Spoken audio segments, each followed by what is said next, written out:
90ஸ் காலகட்டத்தில நீங்க ரொம்ப ரசிச்சு பார்த்த நம்ம எல்லாருக்கும் ஃபேவரைட்டான தொகுப்பாளர்கள் யாரெல்லாம் தெரியுமா? லிஸ்ட்ல நம்ம ஃபர்ஸ்ட் பார்க்க போறது அப்துல் ஹமீத். அப்துல் ஹமீத் பாட்டுக்கு பாட்டு அப்படின்ற நிகழ்ச்சிய நடத்திட்டு வந்தாரு. ஞாயிற்றுக்கிழமை ஆனாலே போதும், இந்த பாட்டுக்கு பாட்டு நிகழ்ச்சி நெறைய பேரோட வீட்ல மேக்ஸிமம் ஓடும். புது படத்துல இருந்து சில பாடல்கள் பாடுவாரு. திடீர்னு பழைய பாட்டுகள பாடுவாரு. இந்த நிகழ்ச்சிய கேட்டாலே போதும், சண்டே வந்து ரொம்ப இனிமையா போகும். நீங்க கொஞ்சம் ஏர்லி 90ஸ் கிட்ஸா இருந்தீங்க அப்படின்னா, உங்களோட சின்ன வயசுல கண்டிப்பா இந்த ஷோவ பார்த்திருப்பீங்க. அப்துல் ஹமீதோட வாய்ஸ்ல வந்து ஒரு தனித்துவமான குரல் இருக்கும். ஸோ இந்த ஷோவ நம்ம எவ்வளோ நேரம் வேணாலும் கன்டினியூவா பார்த்துட்டு இருக்கலாம். லிஸ்ட்ல நம்ம அடுத்து பார்க்க போறது உமா. பெப்சி உங்கள் சாய்ஸ் அப்படின்ற நிகழ்ச்சியை இவங்க நடத்திட்டு வந்தாங்க. இந்த நிகழ்ச்சியை நடத்துனதுனாலேயே இவங்களுக்கு பெப்சி உமா அப்படின்னு பெயர் வந்துச்சு. நெறைய பேருக்கு நார்மலா உமான்னு சொன்னா தெரியாது. ஆனா பெப்சி உமான்னு சொன்னா தெரியாத ஆள் இருக்க மாட்டாங்க. இந்த நிகழ்ச்சியை இவங்க ரொம்ப அழகா சிரிச்ச முகத்தோட நடத்துவாங்க. இப்படி ஒரு ஹோஸ்ட் இதுவரைக்கும் கிடைச்சதே கிடையாது. இவங்களுக்குன்னு தனியா ஒரு மிகப்பெரிய ரசிகர் பட்டாளமே உண்டு. இப்ப நீங்க ஹோஸ்டோட பெயர் கேட்டா நெறைய பேர் சொல்றதுக்கு வாய்ப்பு இருக்கு. ஆனா அந்த காலகட்டத்துல ஒரு சூப்பர் ஹோஸ்ட் சொல்லுங்க அப்படின்னா எல்லாருமே பெப்சி உமாவ தான் சொல்லுவாங்க. லிஸ்ட்ல நம்ம அடுத்து பார்க்க போறது விஜயசாரதி. நீங்க கேட்ட பாடல் அப்படின்ற நிகழ்ச்சியை இவங்க தான் தொகுத்து வழங்கிக்கிட்டு இருந்தாங்க.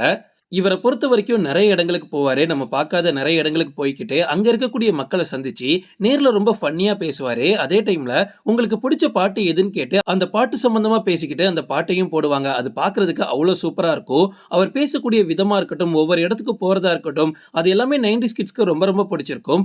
ஏன்னா, இவர் பண்ணக்கூடிய டிராவல்ல இருந்து அவர் பேசக்கூடிய விதம் எல்லாமே ரொம்ப சூப்பரா இருக்கும். லிஸ்ட்ல நம்ம அடுத்து பார்க்க போறது அனுஹாசன். கண்டிப்பா இவங்கள யாராலையுமே மறக்க முடியாது. காஃபி வித் அனு அப்படின்ற நிகழ்ச்சிய விஜய் டிவில இவங்க தான் ஆரம்பத்துல ஹோஸ்ட் பண்ணிட்டு இருந்தாங்க. இந்த நிகழ்ச்சி ஆரம்பத்துல பயங்கர ஃபேமஸ் ஆயிடுச்சு.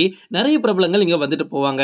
இவங்களுக்கு அடுத்தபடியா தான் காஃபி வித் டிடி அப்படின்னு திவ்யதர்ஷினி அந்த ஷோவ ஹோஸ்ட் பண்ண ஆரம்பிச்சாங்க.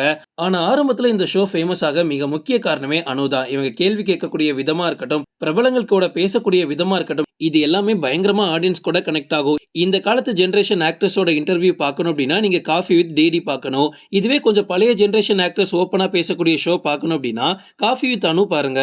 லிஸ்ட்ல நம்ம அடுத்து பார்க்க போறது சொர்ணமாலியா. இளமை புதுமை அப்படின்ற நிகழ்ச்சியை இவங்க தான் ஹோஸ்ட் பண்ணிட்டு இருந்தாங்க.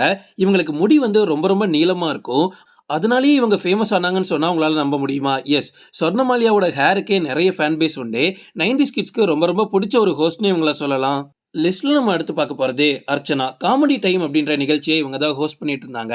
இப்போ மாதிரியே அப்பவுமே அர்ச்சனா ரொம்ப காமெடியா படபடன்னு டக்கு டக்குன்னு பேசுவாங்க. அந்த ஃப்ளோ வந்து என்னைக்குமே அவங்களுக்கு மிஸ் ஆனது கிடையாது. அதனாலேயே இவங்களுக்கு அந்த டைம்ல எக்கச்சக்க ஃபேன் பேஸ் உண்டு. இப்போ அர்ச்சனாவை ஒரு ட்ரோல் மெட்டீரியலா பார்க்குறாங்க. நிறைய பேர் ஹேட் பண்றீங்க. அதை தள்ளி அவங்க பாத்ரூம் டூர்லாம் போடும்போது பக்காவான ட்ரோல் மெட்டீரியலா மாறினாங்க. ஆனா அந்த டைம்ல அர்ச்சனா அப்படி கிடையாது. ரீசெண்டா கூட இன்ஸ்டாகிராம்ல ஒரு வீடியோ பார்த்தேன். பழைய அர்ச்சனாவோட வீடியோவ போட்டு ஹீரோயின் கூட இவ்வளவு அழகா இருக்க மாட்டாங்கடா. என்னடா ஓல்டு அர்ச்சனா இவ்வளவு அழகா இருக்காங்க அப்படின்னு அவங்களுக்கு சிம் பண்ணிட்டு இருந்தாங்க. அந்த அளவுக்கு அர்ச்சனாக்கு ஒரு டைம்ல பயங்கரமான ஃபேன் பேஸ் உண்டு. லிஸ்ட்ல நம்ம அடுத்து பார்க்க போறது சுரேஷ்குமார். டாப் 10 மூவிஸ் அப்படின்ற நிகழ்ச்சியை இவர் தான் ஹோஸ்ட் பண்ணிட்டு இருந்தாரு. உண்மையை சொல்லணும் அப்படின்னா இது வரைக்கும் நம்ம பார்த்த பெஸ்ட் தமிழ் ரிவ்யூவர் அப்படின்னா கண்டிப்பா இவரை தான் சொல்லியாகணும். ஞாயிற்றுக்கிழமை வந்துட்டாலே போதும், புது படங்கள்ல எந்த படம் எந்த லிஸ்ட்ல இருக்கு அப்படின்றத நம்ம அவ்வளோ ஆவலா கேட்டுட்டு இருப்போம். அதுவும் முதல் 3 இடத்துல எந்த படம் இருக்கு அப்படின்றத நம்ம கண்டிப்பா தெரிஞ்சுக்கிட்டு அடுத்த நாள் ஸ்கூல்ல அதை போய் கதை பேசியே ஆகணும். அந்த அளவுக்கு சுரேஷ்குமார் சூப்பரா நமக்கு சொல்லுவாரு. இவரோட நிகழ்ச்சி எப்ப வரும் அப்படின்னு காத்திருந்தவங்க ரொம்ப பேர்னு சொல்லலாம். அப்படி இவர் பேசக்கூடிய விதம், இவரோட குரல் வளம் எல்லாமே அவ்வளோ அற்புதமா இருக்கும். லிஸ்ட்ல நம்ம அடுத்து பார்க்க போறது ரத்னா. திரை விமர்சனம் ஞாயிற்றுக்கிழமை காலைல 9:30க்கு போடுவாங்க. இவர் பண்ணக்கூடிய விமர்சனத்தை பார்த்து தான் நிறைய பேர் படத்துக்கே போவாங்க. இவர் ரிவ்யூ சொல்லட்டும், அதுக்கப்புறமா படத்துக்கு போய்க்கலாம் அப்படின்னு வெயிட் பண்ண மக்கள் எக்கச்சக்கம்னு சொல்லலாம். ஏன்னா அந்த டைம்ல படத்தோட ரிவ்யூ சொல்ல இவரை தவிர வேற யாருமே இருந்ததில்ல. 90ஸ் கிட்ஸ்க்கு ரொம்ப ரொம்ப ஃபேவரட்டான ஹோஸ்ட் இவர்னு சொல்லலாம். ஓகே ஃப்ரெண்ட்ஸ், இதோட நான் இந்த வீடியோ முடிச்சுக்கிறேன். இன்னொரு இன்ட்ரெஸ்டிங்கான வீடியோல நம்ம சந்திக்கலாம். Stay tuned.